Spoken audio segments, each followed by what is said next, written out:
Canada में बैठकर India में ऑपरेट करने वाले गैंगस्टर अब पुलिस की गोली से ज्यादा दूर नहीं हैं। दिल्ली पुलिस को इन गैंगस्टर्स के बीच में एक बड़ा ब्रेक थ्रू मिल गया है। सबसे पहली कामयाबी तो यह है कि पुलिस ने कनाडा में कपिल शर्मा के कैप्स कैफे फायरिंग के मास्टरमाइंड को गन पॉइंट पर ले लिया है। वारदात कनाडा में हुई, लेकिन तार पंजाब, दिल्ली, मुंबई, राजस्थान, गुजरात तक जुड़े थे। पुलिस का अगला टारगेट कौन है? गैंग्स ऑफ कनाडा का कौन सा मोहरा पुलिस के हत्थे चढ़ गया? पूरी कुंडली, पूरी कहानी इस रिपोर्ट में देखिए।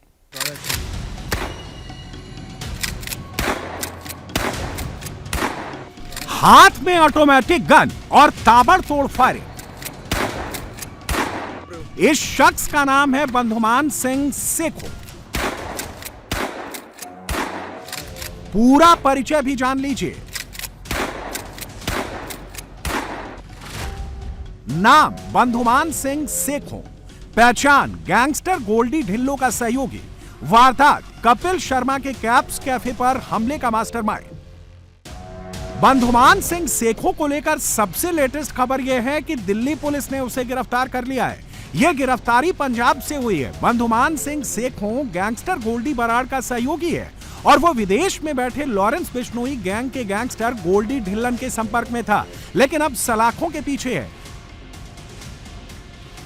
ये पिछले 2-2.5 सालों से कनाडा में था, बेस था और वहाँ पर बहुत से गैंगस्टर्स से टच में था, उनके साथ मिलकर काम कर रहा था और बहुत एक्सटॉर्शन और जो फायरिंग के इंसिडेंट कनाडा में हो रहे हैं एनआरआईज के ऊपर, उसमें शामिल रहा है। उसी में से एक कैफे है जिसके ऊपर इसने 7 अगस्त और 10 जुलाई को जो फायरिंग हुई थी उसमें इसने एक्टिवली पार्टिसिपेट किया था, उनमें लॉजिस्टिक प्रोवाइड कराया था।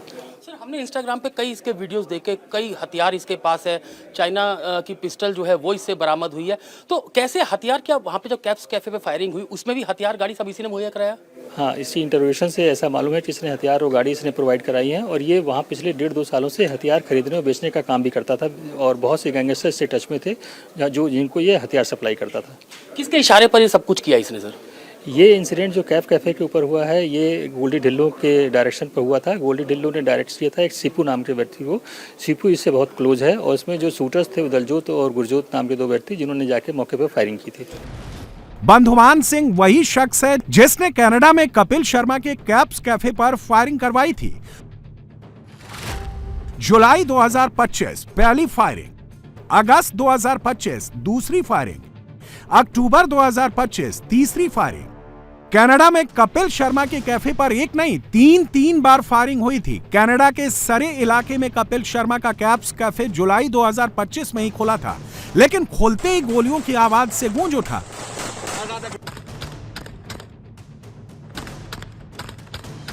वहां ताबड़तोड़ गोलियां चलाई गईं, जिसकी तस्वीरें पूरी दुनिया ने देखी।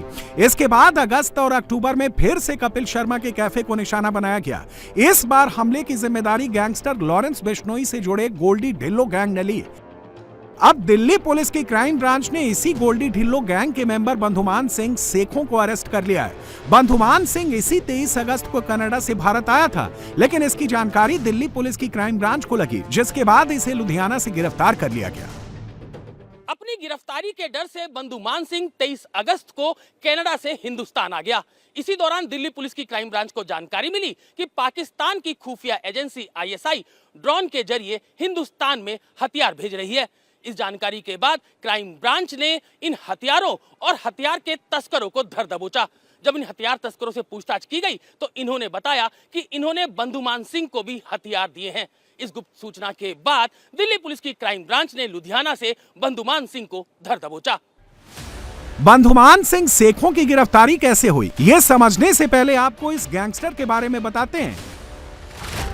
बंधुमान सिंह सेखो गैंगस्टर गोल्डी ढिल्लो का मुख्य हैंडलर है। सेखो ने वारदात की पूरी साजिश रची और उसे अंजाम दिया।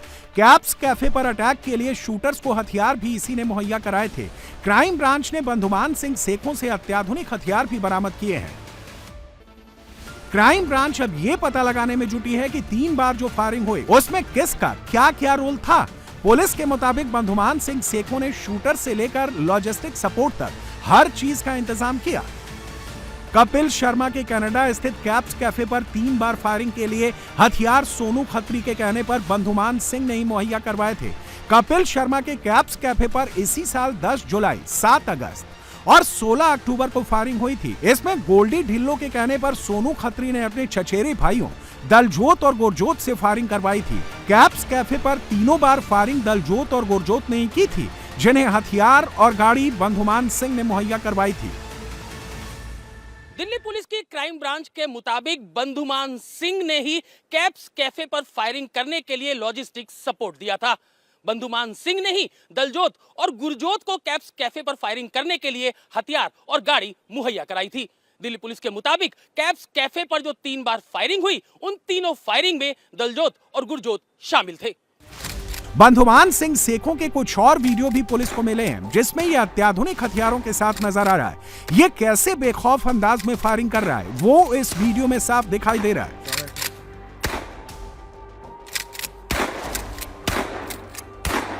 ये हथियार विदेशों से ड्रोन के जरिए और अलग अलग रूट से मंगाए जाते हैं। पुलिस ये भी पता लगाने की कोशिश कर रही है कि बंधुमान के पास ये अत्याधुनिक हथियार कहां से आए और दिल्ली में किस वारदात को अंजाम देने की फिराक में था।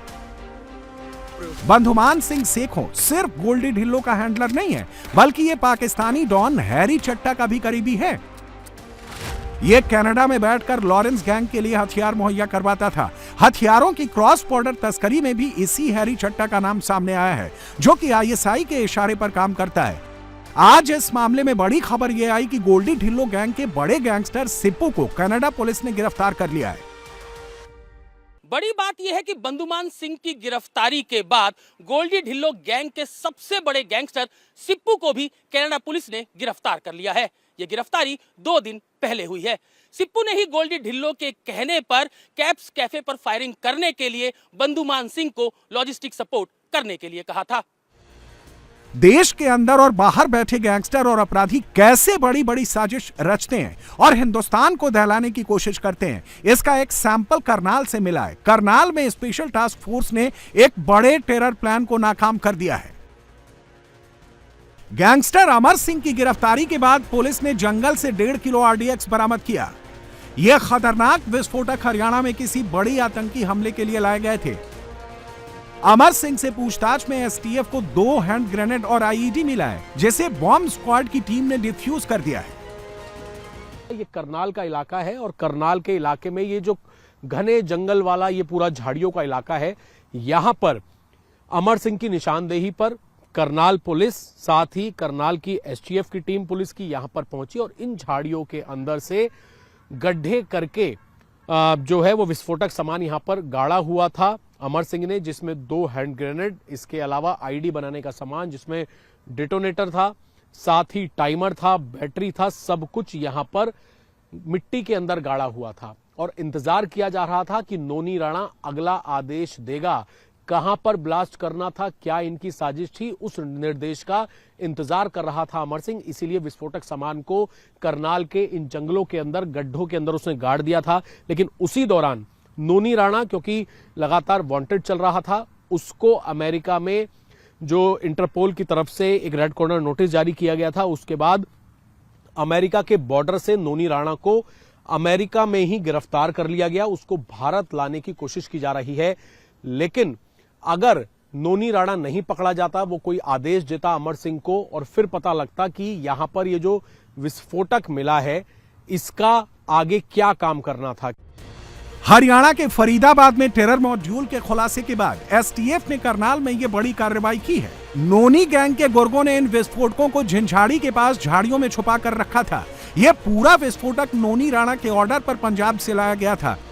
लेकिन नोनी राणा की गिरफ्तारी के कारण अमर सिंह तक अगला ऑर्डर नहीं पहुंच सका और विस्फोटक यहीं जंगल में छिपा रहा। अमर सिंह को इस काम के बदले 20 से 25 हजार रुपए दिए गए थे। ये अमर सिंह है, इसका नाम मिला था हमको। इसके नाम से इसका नाम ऐसे मिला था कि लॉरेंस बिश्नोई के नोनी राणा के लिए काम करता है। तो उसको डेवलप कर करके इसके गाड़ी तक पहुंची है हमारे एसटीएफ और इस गाड़ी को इंटरसेप्ट किया 25 तारीख को और गाड़ी में अमर सिंह मिला है और अमर सिंह के साथ एक ग्लॉक पिस्टल भी मिला है और कुछ गोलियां भी मिली है। उसके खिलाफ आर्म्स एक्ट में मुकदमा दर्ज करके इसको पुलिस रिमांड पे लिया है कि नोनी राणा के इंस्ट्रक्शंस पे 2 ग्रेनेड और आईईडी लाया हूँ मैं, वो पंजाब से, और उसको कहीं जंजाड़ी गांव के आसपास उसने दबा रखा था।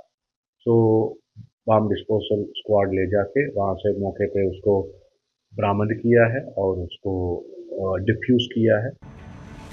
25 नवंबर को एसटीएफ ने इंद्री करनाल रोड से अमर सिंह को अवैध विदेशी हथियारों के साथ गिरफ्तार किया।